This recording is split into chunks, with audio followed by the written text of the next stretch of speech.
దేవునికి స్తోత్రములు. దేవుని బిడ్డలారా, అందరూ క్షేమంగా ఉన్నారండి.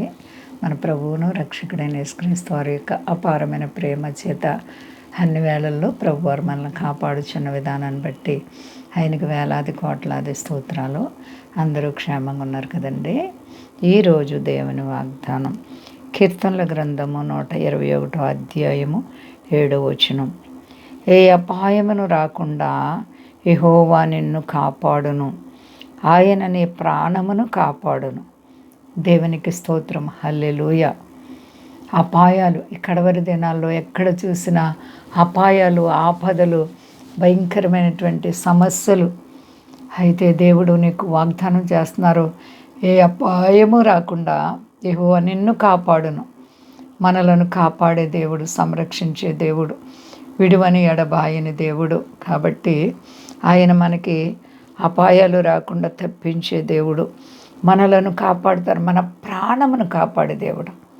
ఎంత గొప్ప దేవుడు చూడండి. ప్రియ సహోదరి సహోదర, నువ్వే కష్టాల చేత కృంగి, ఏ బాధల్లో, అవిశ్వాసంలో ఒకవేళ కృంగిపోయినావా, నీ విశ్వాసాన్ని కాపాడుకో. నీ దేవుడు నేను ఖచ్చితంగా నీకున్న ప్రతి కీడు నుంచి తప్పిస్తానంటున్నారు. అపాయాలు రావు అని దేవుడు చెప్పలేదు, కానీ అపాయములు వచ్చినప్పటికీ కూడా వాటిలో నుంచి విడిపిస్తానంటున్నారు. అంతేకాకుండా భయంకరమైనటువంటి ప్రళయాలు రాకుండా కాపాడుతానంటున్నారు. ఏ అపాయం రాకుండా యెహోవా నిన్ను కాపాడును. శోధనలు వస్తాయి, బాధలు వస్తాయి, కానీ ప్రాణం మీదకి వచ్చే పరిస్థితులు దేవుడు మనకి రానివ్వరు. కీడు రాకుండా తప్పించే దేవుడు. కాబట్టి యెహోవా నిన్ను కాపాడును, ఆయన నీ ప్రాణమును కాపాడును. హల్లెలూయా. ప్రాణం దేవుని చేతిలో ఉంది. మన ప్రాణం కాపాడబడాలంటే మనంగా కాపాడుకోలేమండి. మన ప్రాణాన్ని దేవుడే కాపాడాలి. నిజంగా ఈ భయంకరమైన దినాల్లో ఎక్కడ చూసినా ప్రమాదాలు, ఎక్కడ చూసినా భయంకరమైనటువంటి ఘోరాలు. ఇలాంటి పరిస్థితుల్లో కూడా దేవుడు మనల్ని, మన ప్రాణాలని క్షేమంగా కాపాడుతూ మనల్ని భద్రపరుస్తున్నందుకే ఆయనకి ఏమిచ్చినా ఆయన రుణం మనం తీర్చుకోలేం. ఎంత గొప్ప దేవుడు అండి. మన ప్రాణం దేవుని చేతిలో ఉంది. దేవుని చిత్తం కాకుండా మనకి హాని జరగదు. జీవమగల దేవుడు మన దేవుడు. కాబట్టి మన ప్రాణాన్ని కాపాడుతానని వాగ్దానం చేస్తున్నారు. మరి నువ్వు ఏ కష్టం చేత కృంగి ఉన్నావు ప్రియబిడ్డ? మనశ్శాంతి లేక అధైర్యపడిపోతూ ఎంతో, అమ్మో నాకు ఈ కష్టం నన్ను వదిలేలాగా లేదు, ఏంటి పరిస్థితి అని నీ అంతరాత్మలో భయము, కలవరము కూడా వెంటాడుతూ నీవు వేదన పడుతున్నావేమో. నీ ప్రభు నీకు సహాయకుడు.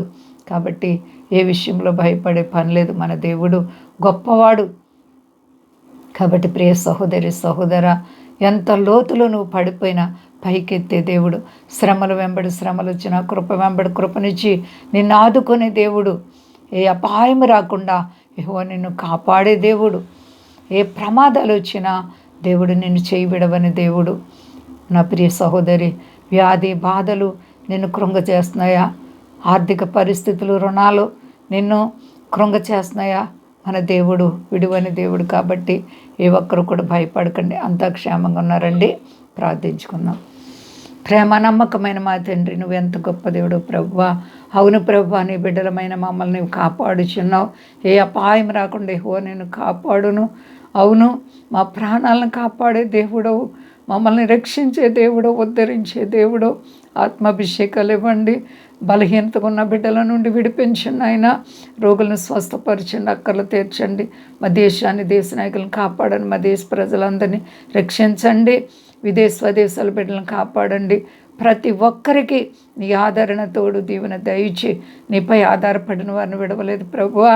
సర్వ ప్రజలను చల్లగా కాపాడండి అయ్యా. రుణాలు, ఆర్థిక పరిస్థితులు, కష్టాలు ఉన్న బిడ్డలకు యేసు నామములో విడుదల కలుగును గాక. నీ కృపా భద్రత ప్రతి బిడ్డకు దయచి, ఎవరి కష్టాల్లో మనశ్శాంతిలో కృంగి ఉన్నారు విడిపించి, నిజమైనటువంటి భక్తి విశ్వాసం దయచి చెడుతనం నుంచి బయటికి తీసుకురండి. మహిమ పొంది శక్తి గలేసేనామని అడుగుతున్నాను తండ్రి. ఆమె. అందరికీ వందనాలండి. మా కొరకు పరిచయ కొరకు అందరూ ప్రార్థించండి. ప్రభువారు మిమ్మల్ని, మీ బిడ్డలను, మీ కుటుంబాలను దీవించి ఆశీర్వదించును గాక. ఆమె.